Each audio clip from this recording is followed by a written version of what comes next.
Chào mừng các bạn trở lại với kênh của Sang.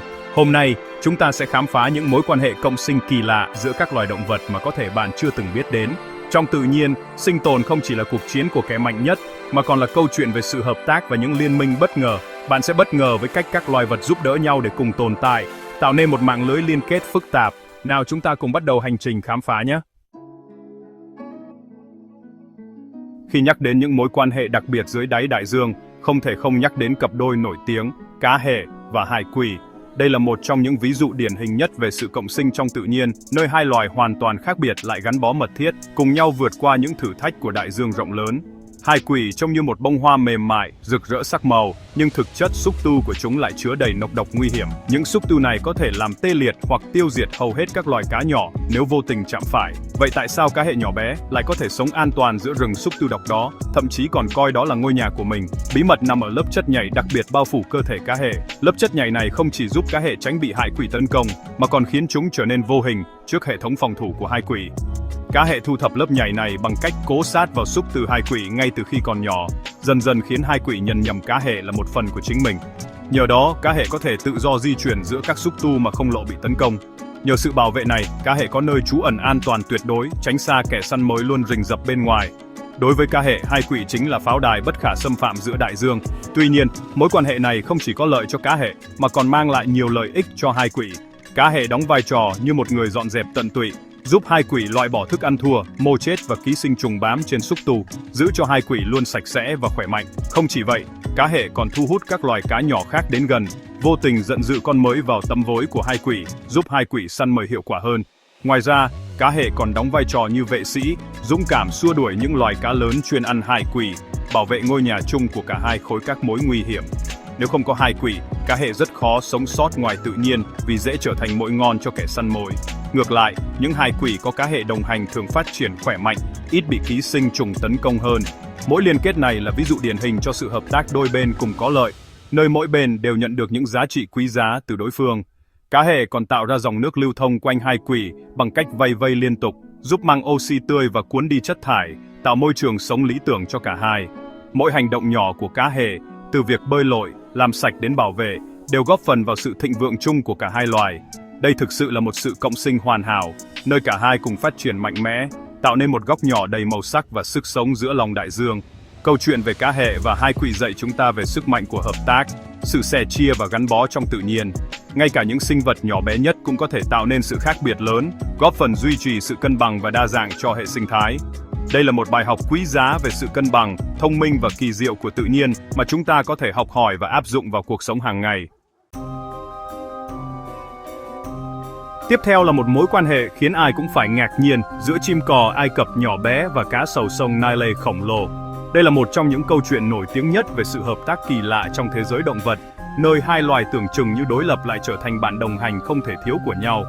Cá sâu với hàm răng sắc nhọn, sau mỗi bữa ăn lại mặc đầy thịt thừa và đỉa, nhưng bản thân nó lại không thể tự làm sạch. Những mẫu thịt bám lại cùng với ký sinh trùng có thể gây nhiễm trùng và ảnh hưởng đến sức khỏe của cá sầu nếu không được loại bỏ kịp thời.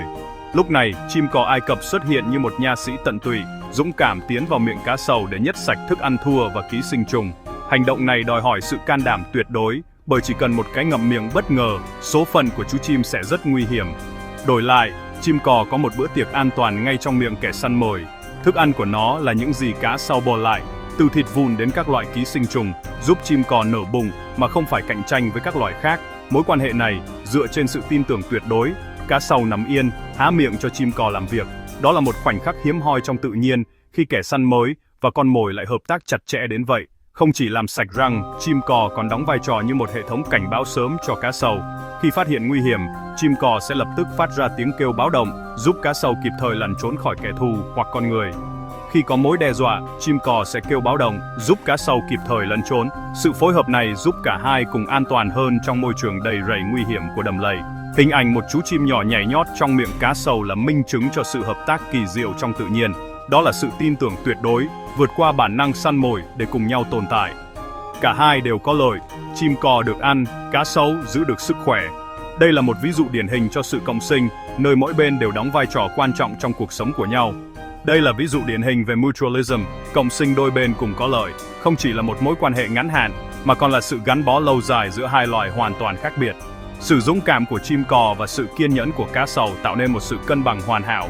Đó là minh chứng cho việc trong tự nhiên, đôi khi sự sống còn không chỉ dựa vào sức mạnh mà còn là sự hợp tác thông minh. Không phải lúc nào cũng là mạnh được yếu thừa, mà còn là biết hợp tác để cùng tồn tại. Sự cộng sinh này giúp cả hai vượt qua những thử thách khắc nghiệt của môi trường sống. Câu chuyện này đã được ghi nhận từ thời Hy Lạp cổ đại, xuất hiện trong nhiều truyền thuyết và tài liệu lịch sử, và cho đến nay vẫn là một bí ẩn hấp dẫn của tự nhiên mà con người chưa thể khám phá hết. Một lần nữa, thiên nhiên cho thấy sự đa dạng và phức tạp của các mối quan hệ sinh tồn. Những mối liên kết này góp phần tạo nên sự cân bằng và phát triển bền vững cho hệ sinh thái. Đôi khi, sự sống còn đến từ những liên minh không ai ngờ tới, và đó chính là điều làm cho thế giới tự nhiên trở nên kỳ diệu và đầy bất ngờ. Hãy thử nhờ thế giới lại với mối quan hệ giữa kiến và rệp vừng. Kiến không ăn thịt rệp vừng mà chăm sóc và bảo vệ chúng như những người chăn nuôi thực thụ. Rệp vừng hút nhựa cây và tiết ra dịch ngọt, món khoái khẩu của kiến. Kiến dùng râu gõ nhẹ vào bụng rệp để lấy dịch ngọt, giống như vật sữa vậy. Đổi lại, kiến bảo vệ rệp khỏi kẻ thù như bồ rùa, nhện hay ấu trùng ruồi. Kiến sẵn sàng chiến đấu để bảo vệ đàn rệp, thậm chí còn xây chuồng bằng đất hoặc lá cây cho rệp trú ẩn nữa đó. Vào mùa đông, kiến còn mang trùng rệp về tò để ấp, rồi đưa trở lại cây khi mùa xuân đến. Đôi khi kiến cần cút cánh rệp để giữ chúng ở lại, biến rệp thành nô lệ thực sự. Đây là ví dụ cho ranh giới mong manh giữa cộng sinh và ký sinh. Mối quan hệ này giúp cả hai loài phát triển mạnh mẽ hơn. Kiến học cách chăn nuôi, rệp học cách sống chung với người bảo vệ.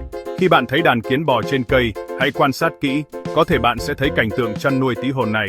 Sự hợp tác này là minh chứng cho tiến hóa song song trong tự nhiên. Đôi khi, sự sống còn đến từ những chiến lược thông minh và bất ngờ nhất.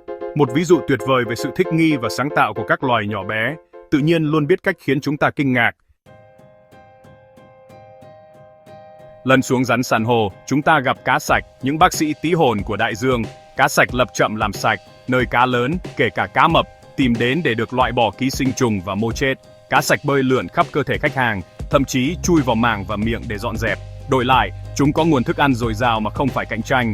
Cá lớn được chăm sóc sức khỏe, giảm nguy cơ nhiễm bệnh và cảm thấy thoải mái hơn.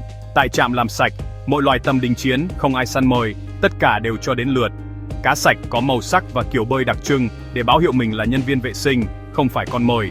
Tuy nhiên, cũng có kẻ giả mạo như cá Blenny răng lược, lợi dụng lòng tin để cần trộm cá lớn. Dù vậy, vai trò của cá sạch quan trọng đến mức thiếu chúng, hệ sinh thái rắn san hô sẽ suy giảm nghiêm trọng. Chúng là loài chủ chốt, duy trì sức khỏe và sự đa dạng của các loài cá khác. Mối quan hệ này là ví dụ hoàn hảo về sự tin tưởng và hợp tác trong tự nhiên. Ngay cả sinh vật nhỏ bé nhất cũng có thể đóng vai trò không thể thiếu. Sự tồn tại của cá sạch giúp cân bằng cả một hệ sinh thái rộng lớn, một dịch vụ spa độc đáo chỉ có ở đại dương. Thiên nhiên luôn biết cách tạo ra những giải pháp tuyệt vời. Trên đồng cỏ châu Phi, chim mờ đỏ Oxpecker là bạn đồng hành của trâu rừng tê giác, hươu cao cổ và ngựa vàn. Chim mờ đồ sông và kiếm ăn trên lưng các loài thú lớn, ăn về, bò chết và ấu trùng ký sinh. Đối với chim, đây là nhà hàng di động. Với thú lớn, đó là dịch vụ kiểm soát ký sinh trùng miễn phí. Chim mờ đỏ còn là hệ thống cảnh báo sớm, phát hiện kẻ săn mới và báo động cho vật chủ. Tuy nhiên, nghiên cứu gần đây cho thấy chim mờ đỏ còn uống máu, thậm chí tạo vết thương mới để hút máu. Điều này biến chúng từ bạn đồng hành thành kẻ ký sinh trá hình. Dù vậy, các loài thú lớn dường như chấp nhận sự phiền phức này để đổi lấy hệ thống báo động hiệu quả. Mối quan hệ này không hoàn toàn trắng đen, mà là sự đánh đổi giữa lợi ích và chi phí. Trong thế giới khắc nghiệt của savan, sống sót là ưu tiên hàng đầu.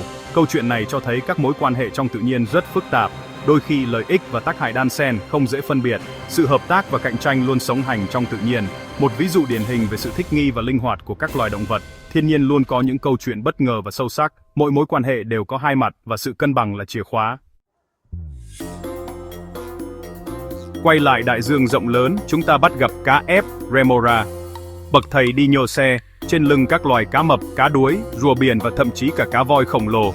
Cá ép không chỉ chọn một loài vật chủ, mà chúng có thể bám vào bất kỳ sinh vật biển lớn nào mà chúng gặp trên hành trình. Trên đầu cá ép là một chiếc đĩa hút đặc biệt, giống như một chiếc bàn chân dính tự nhiên, cho phép chúng bám chặt vào vật chủ để di chuyển mà không tốn chút sức lực nào. Nhờ vậy, cá ép có thể tận dụng cá mập để đi xa, tiết kiệm năng lượng quý giá và thu thập mảnh vụn thức ăn rơi ra khi cá mập săn mồi hoặc ăn uống. Không chỉ vậy, việc bám cảnh cá mập còn giúp cá ép tránh xa những kẻ săn mồi khác, bởi ít ai dám lại gần một ông trùm của đại dương như cá mập. Ban đầu, các nhà khoa học từng nghĩ cá mập không được lợi gì từ mối quan hệ này, nhưng nghiên cứu mới cho thấy cá ép còn ăn ký sinh trùng và các mảnh vụn bám trên da cá mập, giúp cá mập khỏe mạnh hơn.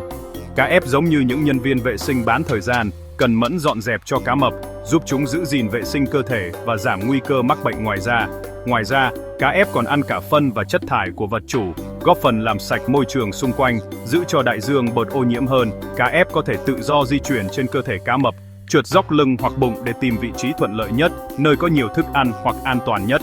Tuy nhiên, mối liên kết này không phải là vĩnh viễn. Cá ép có thể rời đi bất cứ lúc nào khi cảm thấy không còn lợi ích để tìm kiếm một vật chủ mới phù hợp hơn. Cá ép là loài cơ hội thực thụ, sẵn sàng bám vào bất cứ sinh vật biển lớn nào có thể đưa chúng đi xa, từ cá mập, cá voi, rùa biển cho đến các loài cá lớn khác. Đôi khi, chúng còn bám vào tàu thuyền hoặc thợ lặn, khiến nhiều người bất ngờ khi phát hiện hành khách không mời này dưới nước. Mối quan hệ giữa cá ép và cá mập là một bài học tuyệt vời về sự thích nghi và tận dụng cơ hội trong tự nhiên, nơi mỗi loài đều tìm cách sinh tồn thông minh nhất. Trong đại dương, không cần phải là kẻ mạnh nhất, chỉ cần đủ thông minh để hợp tác với kẻ mạnh, bạn cũng có thể tồn tại và phát triển. Sự đa dạng của các chiến lược sinh tồn, từ cộng sinh đến ký sinh, luôn khiến chúng ta kinh ngạc và ngưỡng mộ thế giới tự nhiên. Đôi khi, trong hành trình dài của cuộc sống, đi nhỏ xe lại là cách thông minh nhất để chủ du khắp đại dương bao la, mở ra những chân trời mới cho cả cá ép lẫn vật chủ của chúng. Cuối cùng, mối quan hệ giữa ống và hoa là nền tảng của sự sống trên trái đất. Hoa thu hút ống bằng màu sắc, hương thơm, mặt hoa và phần hoa. Ống hút mắt, thu thập phần hoa để nuôi ong non và làm mật ong. Trong quá trình này, ống vô tình chuyển phần hoa từ bông này sang bông khác, giúp hoa thu phần chéo. Thu phần là bước khởi đầu cho quá trình sinh sản ở thực vật, giúp tạo quả và hạt. Khoảng 75% cây trồng lương thực trên thế giới phụ thuộc vào sự thu phần của động vật, chủ yếu là ống. Ống và hoa đã tiến hóa cùng nhau, hoàn thiện để phù hợp với nhau một cách hoàn hảo. Nếu không có ống, nhiều loài thực vật sẽ không thể sinh sản, ảnh hưởng nghiêm trọng đến hệ sinh thái và nguồn lương thực của con người. Tuy nhiên, số lượng ống đang suy giảm do thuốc trừ sâu, biến đổi khí hậu và mất môi trường sống. Bảo vệ ống là bảo vệ chính nguồn sống của chúng ta. Mỗi quả táo, dâu tây hay tách cà phê đều là thành quả của vu điệu cộng sinh tuyệt vời này. Câu chuyện về ống và hoa nhắc nhở chúng ta về sự kết nối chặt chẽ trong tự nhiên. Mỗi sinh vật, dù nhỏ bé, đều có vai trò quan trọng. Sự tồn tại của loài này phụ thuộc vào loài khác, tạo nên mạng lưới sự sống mong manh. Hãy trân trọng và bảo vệ những mối quan hệ kỳ diệu này. Chúng ta vừa khám phá 7 mối quan hệ cộng sinh kỳ lạ trong thế giới động vật. Từ đại dương sâu thẳm đến đồng cỏ rộng lớn, mỗi câu chuyện là minh chứng cho sự hợp tác, nương tựa và phát triển cùng nhau trong tự nhiên. Bạn ấn tượng với cặp đôi nào nhất? Hãy để lại bình luận bên dưới và đừng quên like, subscribe để không bỏ lỡ những video tiếp theo. Cảm ơn các bạn đã theo dõi, xin chào và hẹn gặp lại.